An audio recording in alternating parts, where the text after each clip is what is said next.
Meus amados irmãos e amigos do canal Antioquia, eu vos saúdo com a doce e gloriosa paz do Senhor. Estamos, pela misericórdia de Deus, voltando ao nosso ofício, ao nosso trabalho, que o Senhor tem nos concedido, tem nos posto à mão, o qual temos feito também com a sua ajuda, com a sua colaboração e, sobretudo, com a sua oração.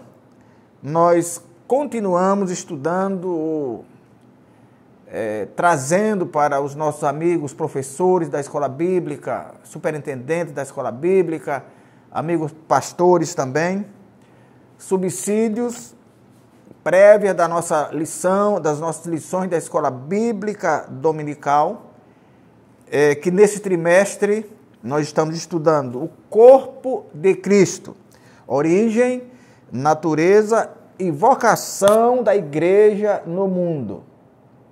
Origem, natureza e vocação da igreja no mundo. Nesse primeiro trimestre de 2024, comenta as nossas lições o pastor José Gonçalves, que é o líder da Assembleia de Deus em Água Branca, no estado do Piauí. Deus abençoe a sua vida e que você continue, juntamente com seus familiares, buscando algo que possa ser proveitoso aqui nesse nosso trabalho, para enriquecer de alguma forma o seu trabalho lá na Escola Bíblica Dominical. E você que é aluno da Escola Bíblica, nós parabenizamos porque você está fazendo uma ótima escolha. A Escola Bíblica é, como dizia o nosso saudoso patrono da Escola Bíblica Dominical, da Casa Publicadora da Assembleia de Deus, pastor Antônio Gilberto, que dizia que a Escola Bíblica Dominical educa enquanto ensina. Dizia ele também que a nossa Escola Bíblica Dominical é a maior escola do mundo, no que nós concordamos. Então, neste domingo, nós estudaremos a lição de número 7, o ministério da igreja. O texto áureo nos diz: e ele mesmo deu uns para apóstolos, e outros para profetas, e outros para evangelistas, e outros para pastores e doutores. Efésios 4, 11. A verdade prática diz: os dons espirituais foram dados com o objetivo de edificar a igreja e promover a maturidade dos seus membros. Então, os dons espirituais, eles não servem e não foram trazidos por Deus para engrandecer pessoa alguma. Tem pessoas que, pela bondade de Deus, recebe algum dom, fica logo grande, fica logo soberba, mas os dons foram dados para a edificação da igreja. Então, a igreja, cada um recebe a sua parte, mas para edificá-la de forma comum, conjunta. Glória a Deus. Se você quiser, você pode acompanhar as nossas lições, as nossas prévias, lendo desta feita na carta de Paulo aos Efésios, capítulo 4, versículos 11 a 16. Glória a Deus. Então, nessa lição de hoje, nós veremos o ministério, suas diferentes funções e ofícios, bem como as qualificações bíblicas que são exigidas para o exercício do ministério. Portanto, nós já poderemos adiantar que mais importante do que o ofício e a função do ministro são as suas qualificações. E nós vamos falar disso posteriormente. O ministério sacerdotal de todo crente. No Antigo Testamento, nós podemos ver que a coisa não é nova, o ministério, o trabalho não é novo, ele vem lá do Antigo Testamento, que começou na família, passou para a nação de Israel e hoje a Bíblia diz que nós somos todos sacerdotes na casa de Deus.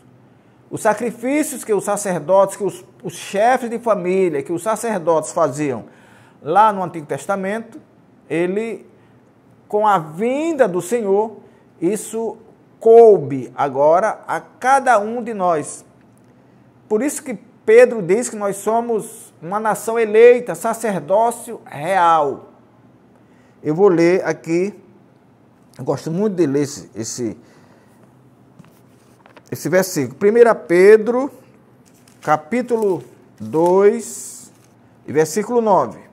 Mas vós sois a geração eleita, o sacerdócio real, a nação santa, o povo adquirido, para que anuncieis as virtudes daqueles que nos chamou das trevas para a sua maravilhosa luz. Então, o sacrifício que era feito pelo sacerdote, que entrava uma vez ao ano para oferecer sacrifício pelo povo, hoje nós mesmos podemos fazer, porque nós somos sacerdotes. O Senhor nos deu este poder, esta oportunidade, porque tudo que foi feito lá, anteriormente, lá no Antigo Testamento, apontava para o Senhor.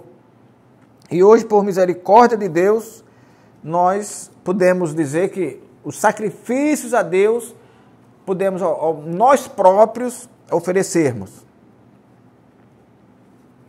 O sacerdócio é uma doutrina bíblica confirmada no Antigo Testamento.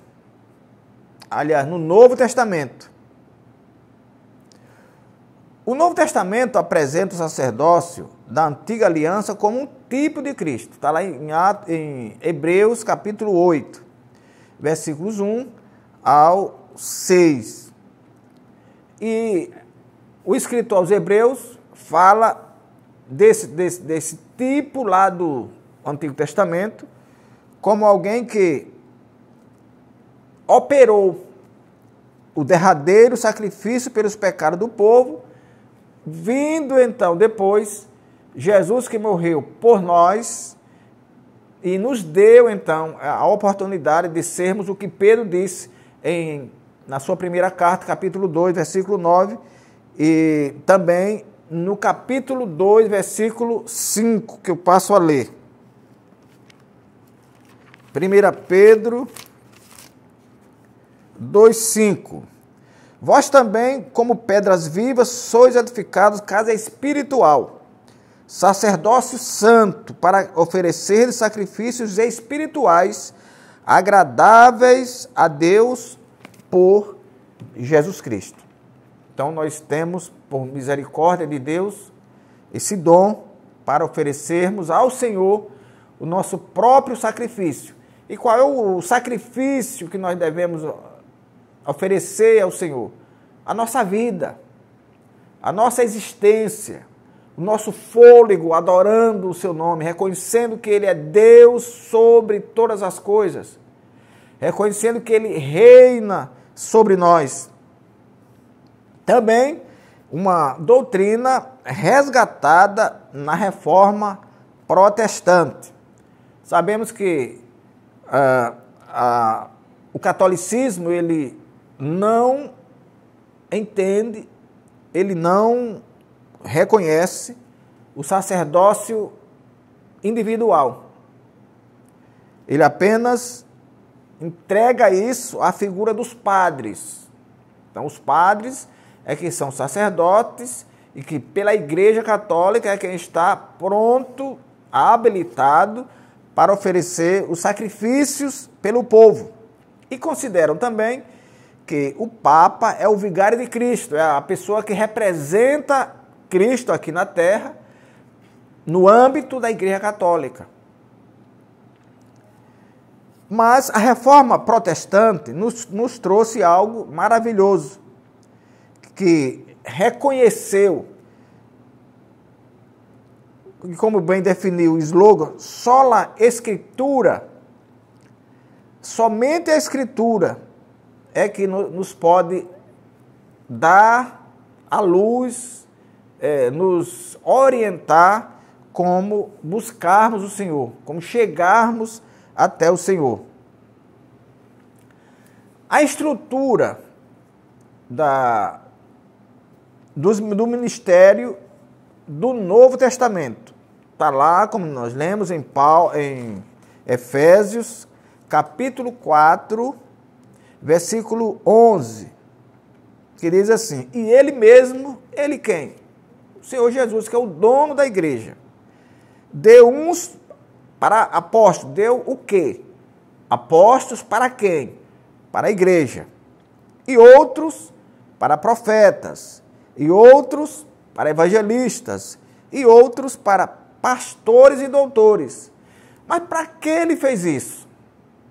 Por isso que eu disse lá no início que o importante não é ser ministro, não é ter o cargo, não é ter o ofício, não é exercer a função. O importante é ele ser homem de Deus, que nós nos referiremos posteriormente. E ele deu essas pessoas à igreja, ele mesmo deu. Ele é o cuidador da igreja, ele é o dono da igreja.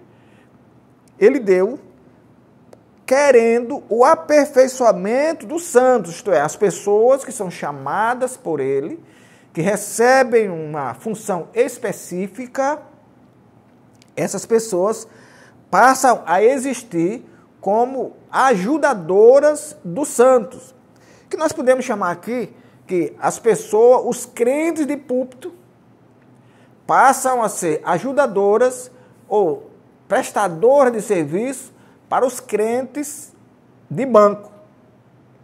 E que nenhuma vantagem dos primeiros sobre os últimos há. Os crentes de banco não são menores do que os de púlpito, nem tampouco de púlpito são maiores do que os de banco. Eles servem, e se não servirem, não prestam.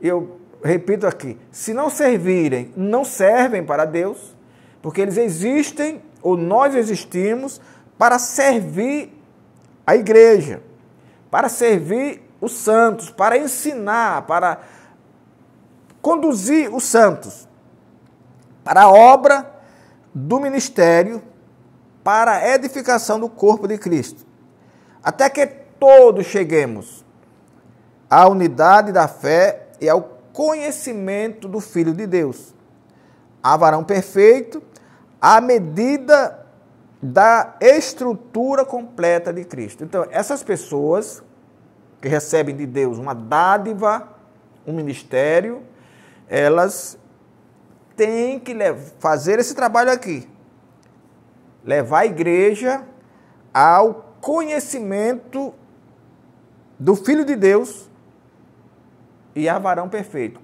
Quando nós, será que eu, como ministro, eu posso levar alguém a ser varão perfeito? Não, não posso. Essa perfeição nós só vamos adquirir quando formos arrebatados. Até estarmos aqui, nós somos homens, portanto, frágeis, defeituosos, mas alguém tem que estar ensinando para que nós continuemos, apesar das fragilidades e dos defeitos, continuemos gozando da graça de Deus para um dia nos encontrarmos com o Senhor. O apóstolo é alguém enviado em uma missão. Por isso que há alguns, como Barnabé, por exemplo, está na Bíblia, ele não participou do colégio apostólico, ele não fez parte dos 12, mas ele é chamado de apóstolo na Bíblia. Natanael é chamado de apóstolo. Por quê? Porque eles são pessoas que foram enviadas com uma missão. Então, eles não são apóstolos, e não são apóstolos apenas os que conviveram com o Senhor. Aqueles que foram relacionados por ele lá no capítulo 5 do livro do Evangelho segundo Lucas. Não, são pessoas que foram enviadas também para fazer o mesmo que os primeiros fizeram. E Paulo diz que, ele justificando o seu apostolado, ele diz que se uns viveram com o Senhor, ele foi chamado depois como um abortivo. Isto é, fora de tempo, como alguém que chegou fora de tempo, mas nem por isso era menor do que os demais. Então o apóstolo é isso, são pessoas que são chamadas para fazerem um trabalho. E eu vou ler aqui em Mateus capítulo 10 e versículo 2. Mateus 10, 2. Ora, os nomes dos 12 apóstolos são estes. O primeiro, Simão, chamado Pedro, André, seu irmão, Tiago, filho de Zebedeu, e João, seu irmão. Filipe e Bartolomeu, Tomé e Mateus, o publicano, Tiago, filho de Alfeu, e Lebeu, apelidado Tadeu. Simão, o zelote, e Judas Iscariotes, o que o traiu. Leamos ainda Lucas capítulo 22 e versículo 14. E chegada a hora, pôs-se à mesa e com eles os 12 apóstolos. Então, Paulo, Barnabé, eles não fizeram parte dessa lista aqui, dessas duas listas que nós lemos, mas são também apóstolos, porquanto receberam do mesmo Deus uma mensagem, uma missão para entregar. Alguns requisitos podem ser destacados para alguém ser apóstolo, e essa era uma contenda que havia entre o colégio apostólico, entre os apóstolos. Eles não acreditavam, até porque Paulo tinha sido um perseguidor, eles não tinham Paulo como um apóstolo. Paulo, escrevendo, salvo engano, aos Coríntios, ele defende veementemente o seu apostolado, o seu trabalho, porque ele foi chamado também. E ele, como os demais não aceitavam, porque ele não foi contemporâneo do Senhor, porque ele não andou com ele, porque ele não foi relacionado. Portanto, havia entre eles essa história de que, para ser apóstolo, deveria ter visto o Senhor. Para ser apóstolo, deveria ter operado sinais e maravilhas ou ter assistido quando Jesus o fez. Mas no Novo Testamento, o apostolado pode ser visto mais como uma função do que um ofício. Os 12 tiveram... Qual era o ofício dos 12? Auxiliar o Senhor Jesus no ministério dele. E qual era a função deles? Pregar o Evangelho. Então, hoje, já não temos mais os apóstolos que foram relacionados, que andaram com o Senhor, que viram o Senhor. Os apóstolos oficiais, os apóstolos de ofício, mas temos os apóstolos funcionais, aqueles que têm uma função e a exercem com a ajuda do Senhor. Isso trata da estrutura do ministério no Novo Testamento. Aí vem o profeta. O profeta era aquele que era inspirado e autorizado para falar em nome de Deus. E hoje, esses profetas ministeriais, aquele que tinha o dom, o ministério profético, hoje já não existe.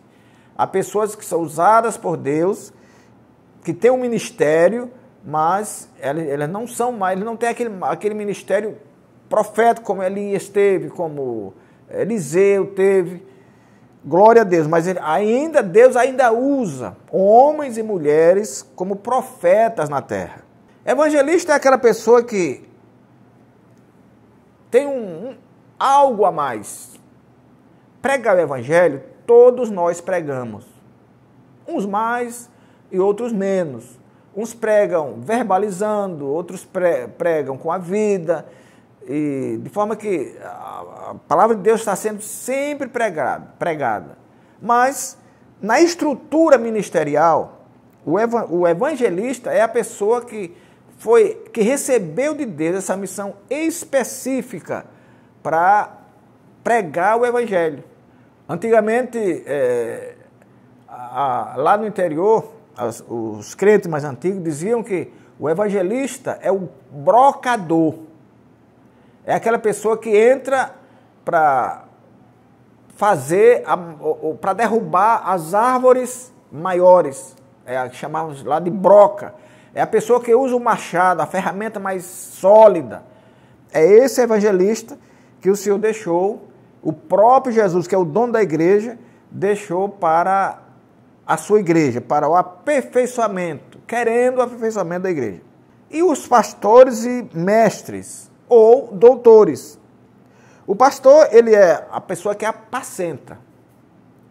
E o profeta Ezequiel escreve Deus dizendo que o pastor, ele deve conhecer o estado das ovelhas, isto é a pessoa que está mais próximo da ovelha.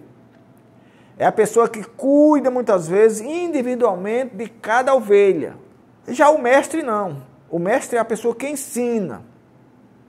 Enquanto o pastor trata das individualidades da igreja, o mestre trata do conjunto. É a pessoa que ensina não a uma pessoa, mas ensina ao conjunto. O pastor é a pessoa que é responsável por um rebanho numa igreja local. O mestre não.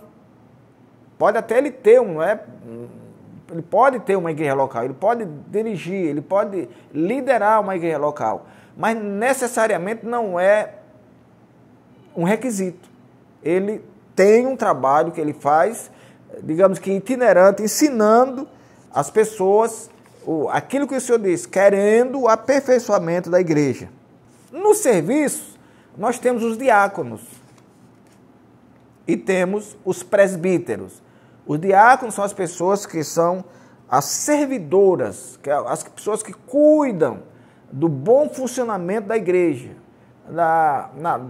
ali o cuidado no púlpito, a recepção de visitantes, os banheiros, como é que estão, os bancos. É a pessoa que presta o serviço, é o servidor da igreja.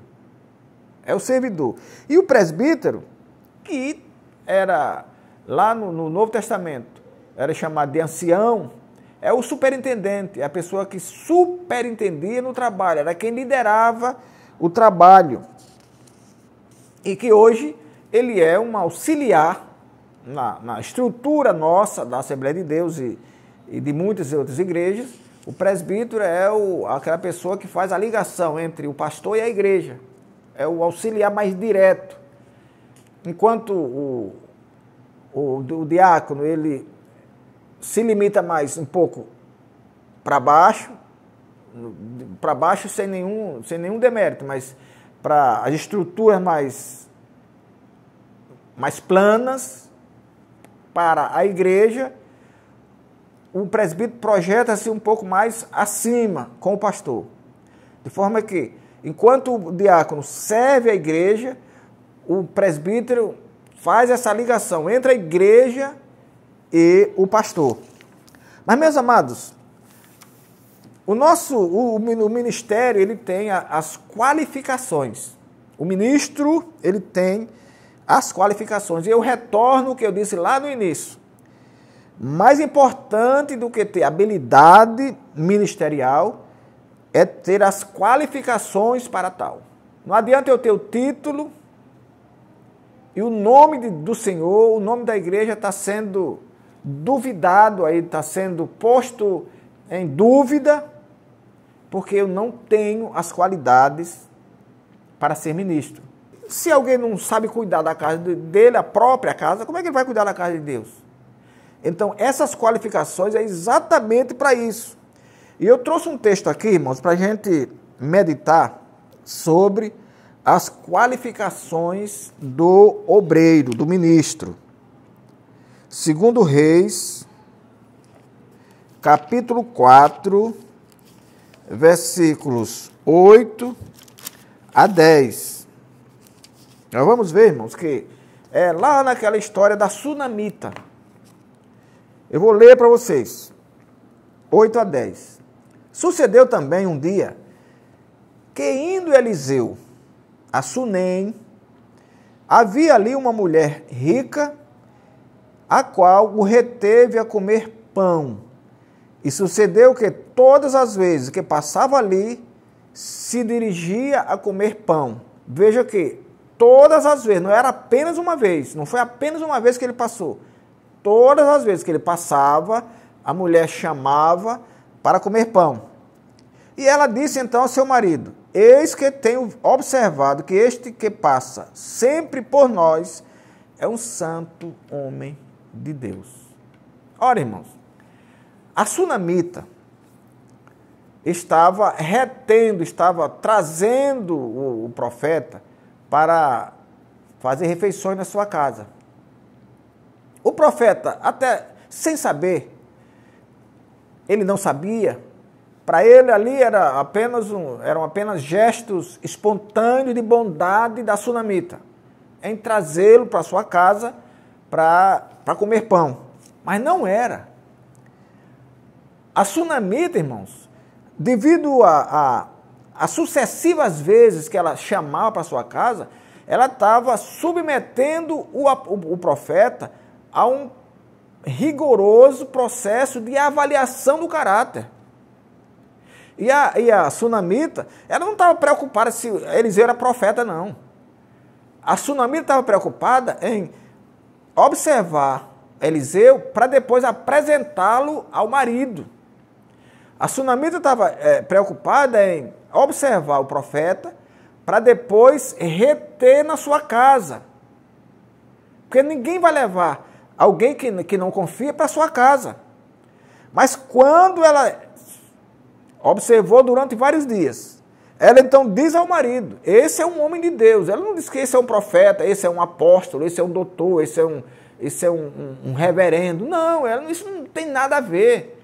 Não adianta ser reverendo, apóstolo, doutor, profeta, se não é de Deus. O que nós temos que ser é homens de Deus. Foi isso que a mulher observou. Este é um homem de Deus. Ainda disse um santo. Este é um santo homem de Deus.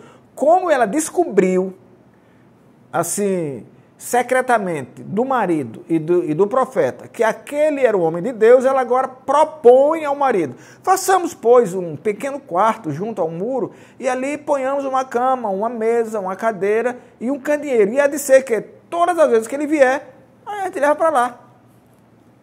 Aleluia! Paulo fala que essas qualificações não são apenas requisitos que alguém tenha que ter. Não, são deveres. São deveres. E aí eu encontrei aqui Paulo dizendo no capítulo 3 da primeira carta dele a Timóteo, dizendo que, no capítulo 3, versículo 4, que os presbíteros e os diáconos, aqui ele chama bispo, mas é a mesma coisa, bispos e diáconos, governem bem a sua própria casa, tendo seus filhos em sujeição, isto é, não perdendo os filhos para o mundo, ensinando-os a serem crentes, a serem cidadãos do céu, com toda modéstia, sujeição, com toda modéstia. Então, essa preparação também não deve ser debaixo de couro, se bem que o pai tem o direito de disciplinar seu filho, mas não deve ser abaixo de couro, de pancada, não. Ele deve ensinar, ele tem que ter essa habilidade. Por quê? Diz Paulo: se alguém não sabe governar a sua própria casa, terá cuidado da casa de Deus? Quando Paulo fala das qualificações do ministro, ele lista aqui na sua primeira carta a Timóteo, capítulo 3, a partir do primeiro versículo, pelo menos 16 qualificações, que eu vou ler aqui. Mas apenas uma ele fala do espiritual. Combina isso com a mulher sunamita. A mulher sunamita não queria saber se Eliseu era pastor, se era mestre, se era reverendo, se era bispo. Não queria saber nada disso. Ela queria saber se Eliseu era um homem de Deus que ela pudesse confiar na sua própria casa. Então, o ministro do Evangelho, ele deve ser alguém de Deus que as famílias também confiem os seus filhos aos seus ensinos. Porque se ele não for alguém equilibrado, ele não vai ensinar os filhos, os nossos filhos, no caminho que o Senhor mandou. Então eu leio aqui que o que Paulo diz aqui é que nós devemos ter caráter acima de tudo. Ele diz, esta é uma palavra fiel. Se alguém deseja o episcopado, isto é, o ministério, o trabalho da igreja, excelente obra deseja. Convém, pois, que o bispo seja irrepreensível. Eu não vou analisar aqui esses termos, essas palavras, não tenho tempo. Mas convém que ele seja irrepreensível, marido de uma mulher, que não seja bígamo,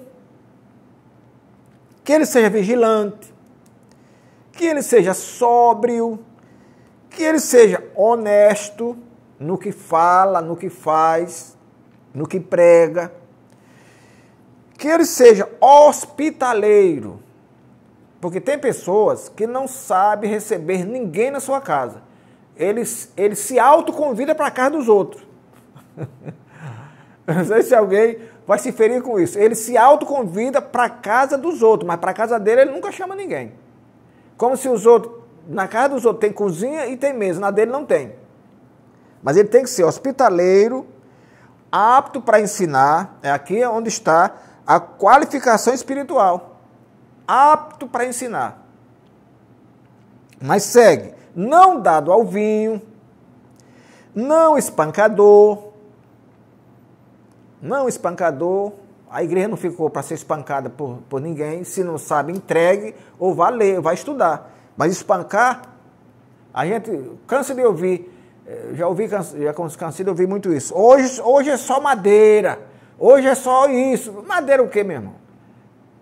Você tem que ter, se você não tem Bíblia, se você não tem alimento, se você não tem o bálsamo para dar à igreja, renuncie, que você não serve para isso não. Não cobiçoso de torpe ganância. O ganancioso é aquele que quer sempre acima do que ele pode ter. E para isso ele atropela qualquer coisa. Ele perde, vendo o caráter, mas ele quer, ele é ganancioso, ele tem que ter. Mas ele tem que ser moderado.